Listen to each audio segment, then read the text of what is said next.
اعوذ باللہ من الشیطان الرجیم بسم اللہ الرحمن الرحیم لا حول ولا قوۃ الا باللہ العلی العظیم۔ تمام حمد و ثنا اس خالق مطلق کے لیے کہ جس نے انسان کو خلق کیا اور کبھی اسے لاوارث نہیں چھوڑا بلکہ اسے منزل کمال تک پہنچانے کے لیے ہادیان برحق کا سلسلہ جاری رکھا تاکہ انسان منزل کمال تک پہنچ سکے۔ ناظرین، آج ہماری اس گفتگو کا موضوع ہے بی بی نرجس خاتون، جو کہ امام مہدی علیہ السلام کی مادر گرامی ہیں۔ امام مہدی علیہ السلام کی مادر گرامی اپنے سفر کو بیان کرتی ہیں کہ کس طرح وہ امام حسن عسکری علیہ السلام کے عقد میں آئیں، اور یقیناً وہ سفر آسان نہیں تھا۔ اپنے 2 خوابوں کے بارے میں بتاتی ہیں کہ 2 ایسے خواب انہوں نے دیکھے کہ جس سے ان کی زندگی پوری طرح سے بدل گئی۔ فرماتی ہیں کہ میں نے دیکھا کہ حضرت عیسیٰ، شمعون اور حواریوں کا ایک گروہ میرے دادا کے محل میں جمع ہے۔ ایک نور سا بنا ہوا ممبر عین اس مقام پر نصب ہے کہ جہاں میرے دادا کا تخت ہوتا ہے۔ اسی وقت حضرت محمد صلی اللہ علیہ وآلہ وسلم اپنے وصی اور داماد علی مرتضیٰ علیہ السلام اور ان کی اولاد میں سے ایک گروہ کے ساتھ تشریف لائے ہیں۔ اسی وقت حضرت عیسیٰ علیہ السلام سے حضرت محمد نے فرمایا، تمہارے وصی شمعون کی بیٹی ملیکہ کا رشتہ اپنے بیٹے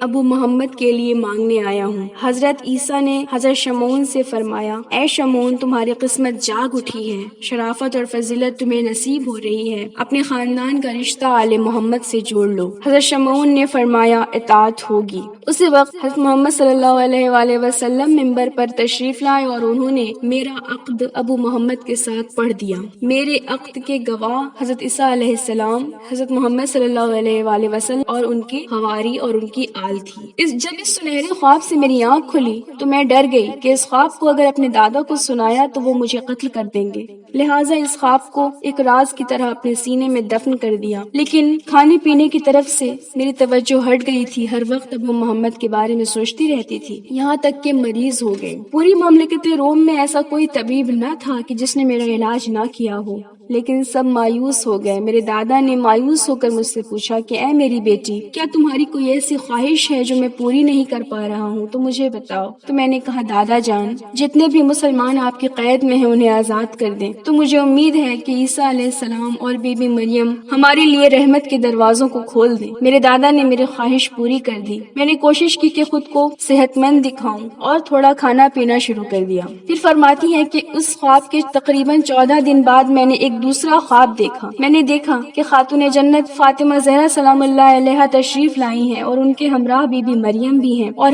1000 کنیزیں ہیں۔ میں نے دیکھا کہ بی بی فاطمہ مجھ سے فرما رہی ہیں کہ تم نے اللہ کی وحدانیت کا اور یکانیت کا ابھی تک اقرار نہیں کیا ہے، کلمہ شہادتین پڑھو۔ میں نے جیسے ہی کلمہ شہادتین اپنی زبان پر جاری کیا، سید کونین نے مجھے گلے سے لگا لیا اور فرمایا، اب ابو محمد کے انتظار میں رہنا، بہت جلد تمہاری ان سے ملاقات ہو جائے گی۔